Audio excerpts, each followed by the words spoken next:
A esta hora, temas económicos en nuestra pantalla. ¿Cómo les va? ¿Cómo están? Impacto económico con los hechos que ocurren en nuestros pueblos.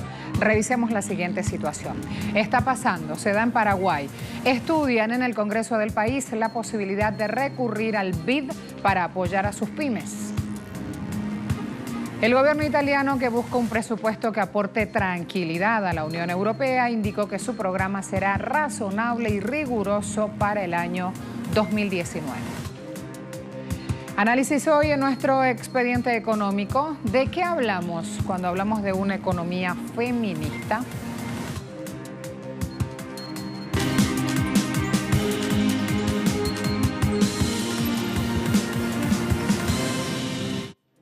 En Paraguay, el gobierno del nuevo presidente Mario Abdo ya comienza a rubricar sus primeros pasos en lo que será su política de endeudamiento internacional. La ministra de Industria y Comercio, Liz Kramer, sostuvo una reunión con representantes del Congreso de su país para estudiar la aprobación de un préstamo de $10 millones del BID para apoyar la capacidad exportadora de las empresas paraguayas.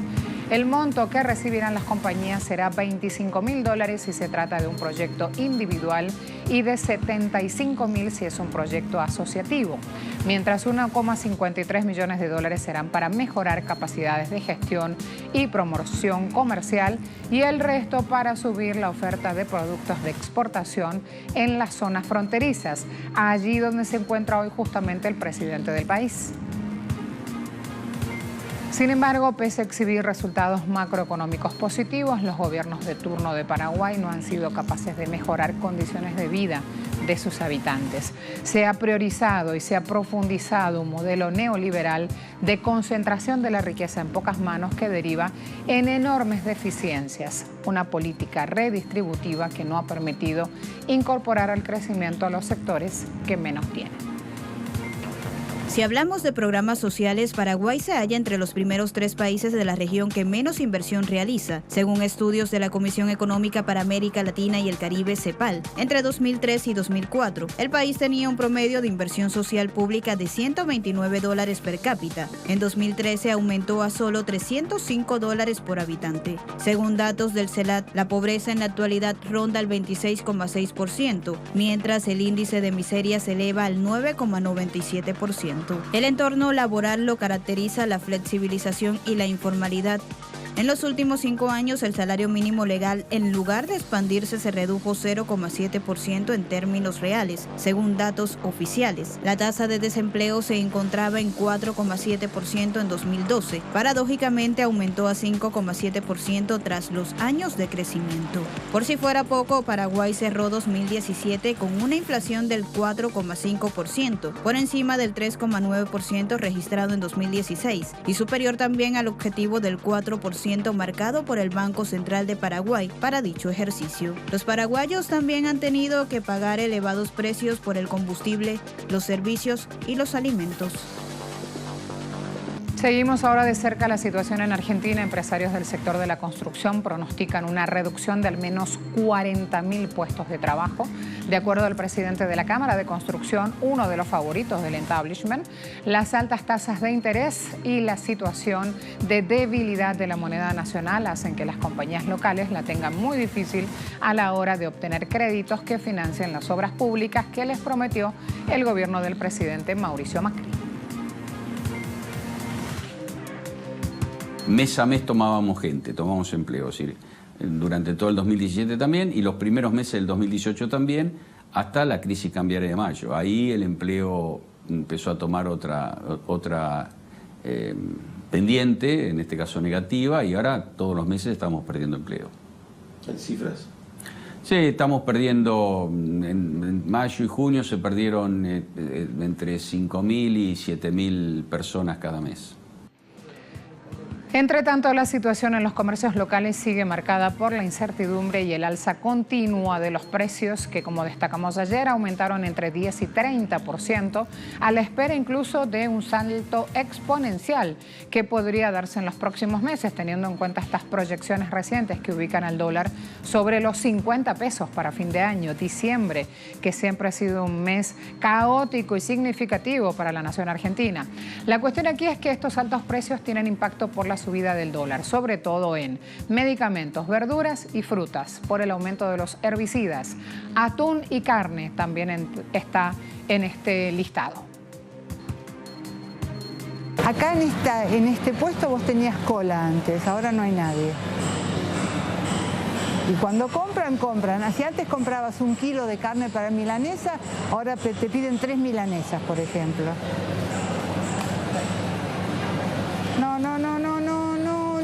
No hay perspectiva, pero además este es solo, yo creo, ¿no? Por lo que veo es solo el comienzo. Clima de incertidumbre, ¿viste? Porque la gente está muy asustada por los precios y todo eso. Está continuamente en aumento la mercadería, entonces la gente se sorprende. No puede ser, hoy 1 litro de leche cuesta 40, 45 pesos y eso para una familia que tenga 2, 3 hijos significa 80 pesos diarios, más 50 pesos del kilo de pan, imagínate, y un salario mínimo paupérrimo, eso es tremendo. En Honduras, el presidente Juan Orlando Hernández firmó como testigo de honor la renovación de un convenio de $254 millones para combatir la pobreza.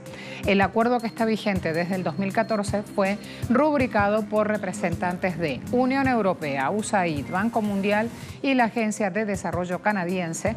Todos juntos quieren con Honduras sacar a la población de ese país de la pobreza. Más de 50.000 familias afectadas por la sequía en 13 de los 18 departamentos que tiene la nación, y además quieren reducir la desnutrición en un 20%. Sin embargo, activistas y movimientos sociales se preguntan qué hacen estas organizaciones en el país.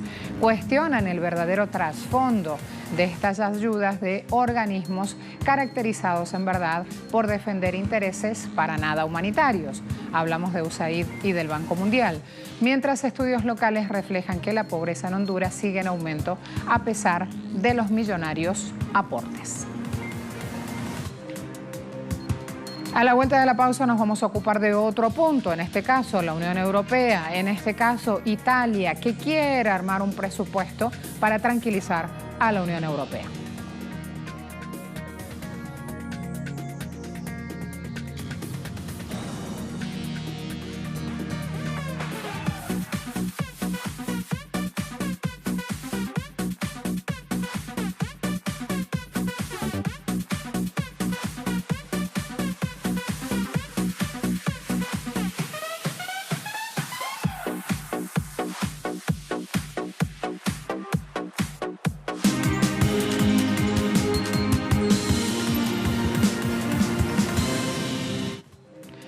Italia se encuentra entre la espada y la pared. No es nuevo, pero aparece una nueva versión, un nuevo capítulo. El comisario europeo de Asuntos Económicos, Pierre Moscovici, recordó a Roma que tiene que respetar normas europeas en materia de déficit público y deuda. Usted sabe los números. Los números muestran que Italia necesita reducir su déficit estructural, al igual que todos los demás países de la zona euro. Se ha beneficiado de la flexibilidad y seguiremos teniendo un diálogo positivo con ellos, pero las reglas, que no son estúpidas porque permiten la reducción de la deuda pública, están ahí para todos. A fin de agosto, Luigi Di Maio, jefe del Movimiento 5 Estrellas, ministro de Crecimiento Económico y Trabajo, aseguró que no excluye superar en el año 2019 el techo del 3% del déficit en relación al PIB, tal como lo establece el pacto comunitario. Sobre esto, Moscovici recordó a Roma que ya bastante se han beneficiado de toda la flexibilidad. Italia tiene una deuda pública que asciende al 130% de su PIB, debe cumplir con los designios de la Unión Europea si no quiere verse castigado. En los últimos días, el país ha visto aumentar su prima de riesgo, ha registrado caídas en su principal índice bursátil y un empeoramiento de los índices de confianza de consumidores y empresas.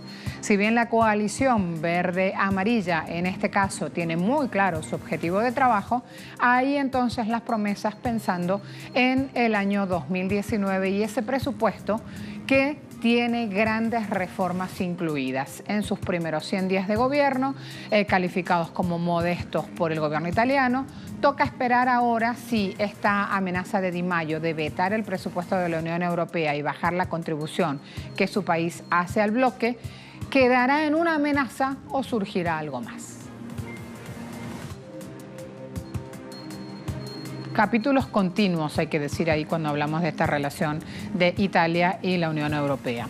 Ahora, resta menos de un año para que se desarrollen en India las elecciones generales, con todo lo que implica elecciones en India, un país que no para de crecer y por esto también levanta alarmas. El primer ministro del país, Narendra Modi, tiene que sortear un importante desafío si quiere que su partido rompa récords como él mismo se ha trazado. Hace poco más de un año en India entró en vigencia el impuesto a los bienes y servicios conocido como GST, que reemplazó más de una docena de gravámenes federales y estatales y eliminó las barreras tarifarias entre los 29 estados de India. Bajo el nuevo sistema, cada empresa tiene que pagar impuestos en cada etapa de producción, que luego pueden reclamar siempre que se hayan registrado ante las autoridades fiscales y tengan un número de GST. Si bien este nuevo mecanismo ha rendido sus frutos, engrasando los motores de importantes compañías. Incluso la economía india se aceleró en el trimestre de abril a junio 2018 en 8,2%, dato muy por encima si se compara con los 5,6% obtenidos en el mismo periodo, pero del año anterior. Aún queda trabajo por hacer en materia fiscal. Creo que, en general, la industria está bien y después de la introducción del GST, la industria ha recibido un impulso y esperamos que el gobierno reduzca las losas de impuestos más altos a niveles más bajos, más razonables tasas impositivas. Entonces, las industrias crecerán aún más. Pese a ello, existe una realidad que urge atender. Una encuesta realizada por el Congreso Sindical de toda India reveló en julio pasado que una quinta parte de las 63 millones de pequeñas empresas de India, que contribuyen con 32% a la economía y emplean a 111 millones de personas, enfrentaron una caída del 20% desde la implementación del GST. El GST ha impactado el sector más pequeño, fábricas, auxiliares, actividades de construcción, sector de calcetería, sector textil, orientado a la exportación o dentro de la India. Impactaron muy gravemente estos sectores y estos son los sectores que brindan el máximo sustento a nuestra gente. Una situación que ha provocado que miles de empresas informales cierren su Santa María o se vean obligadas a reducir plazas de trabajo. En el mercado nacional había aproximadamente 175.000 trabajadores involucrados en la industria del telar manual. Hoy en día solo quedan entre 70.000 y 72.000 trabajadores. Casi todos tuvieron que cambiar su línea de trabajo. De acuerdo a la Federación de Organizaciones Indias de Exportación, casi 2.000 millones de créditos fiscales, principalmente de los pequeños exportadores, aún no se han reembolsado, principalmente debido a problemas técnicos y las dificultades para igualar los cientos de miles de facturas. El gobierno de Modi se encuentra trabajando en la simplificación de este proceso, a fin de que sea accesible para todos. Mientras líderes de Irán, Turquía y Rusia se sincronizaban en Teherán para poner fin a más de 7 años de dolor en Siria, este país mostraba ambiciones de recuperación económica y compromiso con los negocios extranjeros en una feria comercial que se está realizando. Asistieron a esta feria muchas compañías, hay que decirlo, internacionales, que no habían asistido el año pasado, en su mayoría provenientes de Rusia e Irán. También están participando Venezuela, Corea del Norte, por ejemplo. Dentro de esta feria, allí tienen las imágenes, se exhiben productos importados, destacan los autos Kia, aparatos electrónicos japoneses, los equipos industriales y agrícolas, así como compañías rusas que vendían excavadoras blindadas para limpiar bombas y otras que buscaban contratos de cables de electricidad para la inexistente red eléctrica siria. Los países occidentales alineados con Washington han dicho que no participarán en la reconstrucción de un país que ellos mismos destruyeron en el medio de las dificultades que suponen ahora las sanciones impuestas contra el pueblo sirio. Su presidente Bashar al-Assad, en conjunto con empresas nacionales, están buscando fórmulas para evitar el ahogo de estas acciones coercitivas implantadas por la Casa Blanca y sus aliados. Las sanciones siempre son un problema. Sabemos que estamos encontrando formas de evitarlas. Creo que es una práctica muy injusta, porque los sirios son los que sufren estas sanciones. Hoy las fuerzas del ejército sirio han ganado un gran impulso. podemos considerar a Damasco y los suburbios de Damasco a salvo. Y creemos que este año la feria comercial tendrá mucho éxito. Muchas compañías que no estaban en Siria el año pasado vinieron. A la vuelta, economía feminista. ¿Y cómo es eso? Ya lo va a ver. Va a ver cuántos rubros están incluidos aquí dentro de este término.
El tema que hoy ponemos sobre la mesa, economía feminista, catalogada por expertos en economía internacional como una nueva fuente justamente de donde tomar otras cuestiones que también generan negocio. Hay una cara oculta, una cara que no se estudia y vamos a empezar por ahí, planteando un poco qué es lo que está pasando con esta economía que siempre se ajusta y es diseñada y craneada y pensada y ejecutada por hombres. Durante mucho tiempo la economía ha sido considerada como una ciencia diseñada y ajustada para los hombres, pero a medida que evolucionan las sociedades, crecen las demandas de justicia. La sociedad asiste con mayor frecuencia a las significativas mejoras en términos de la participación de las mujeres. Sin embargo, aún falta mucho camino por recorrer.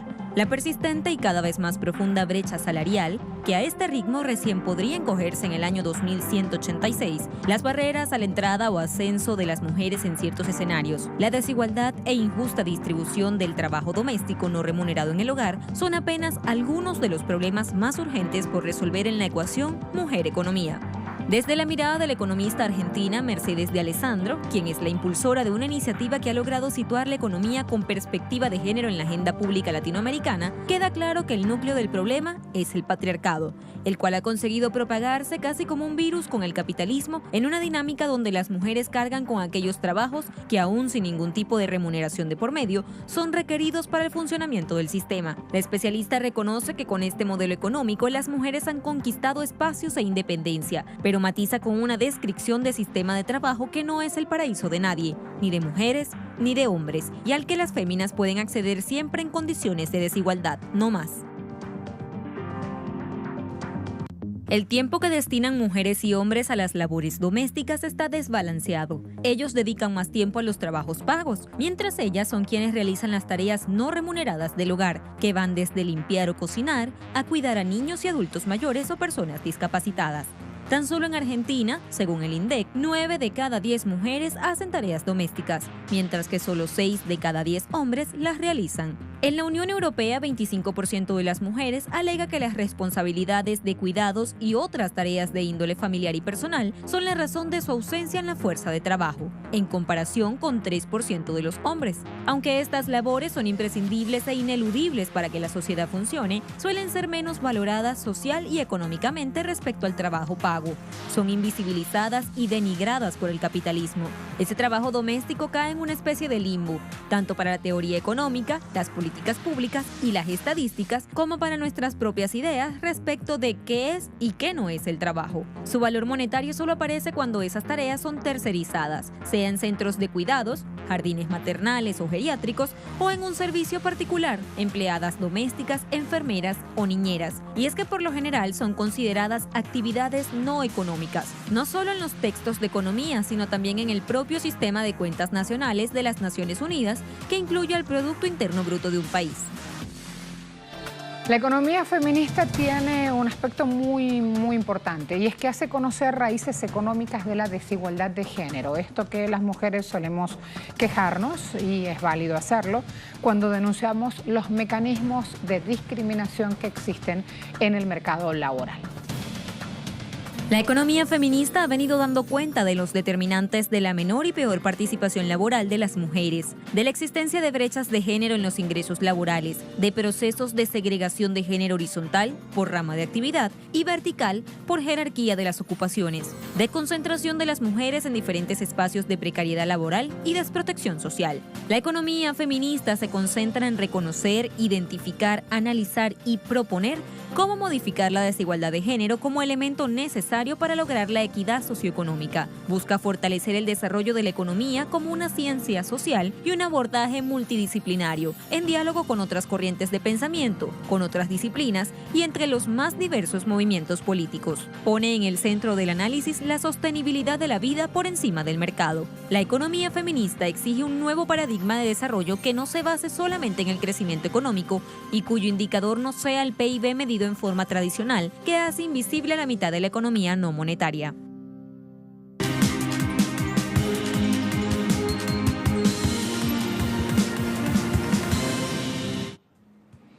Otro tema, este viernes Angela Merkel participó en Berlín en una conferencia de inversión germano-catarí buscando fortalecer cooperación energética. Al evento asistió el emir de Qatar. Allí Merkel habló de la importancia del país árabe, siendo este el mayor exportador de gas líquido del mundo, así como del valor estratégico que tiene todo el desarrollo que aplican para diversificar fuentes de gas que contribuyen, según Merkel, a la confiabilidad del suministro.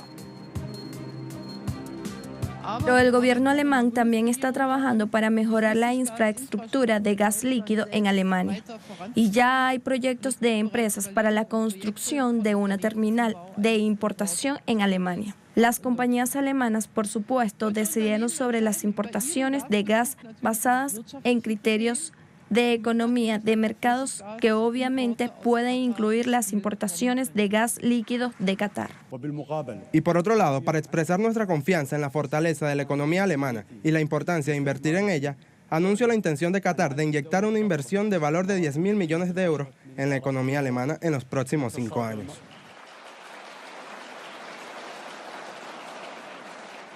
Por lo que podría ser otra adición a nuestras inversiones exitosas en Alemania.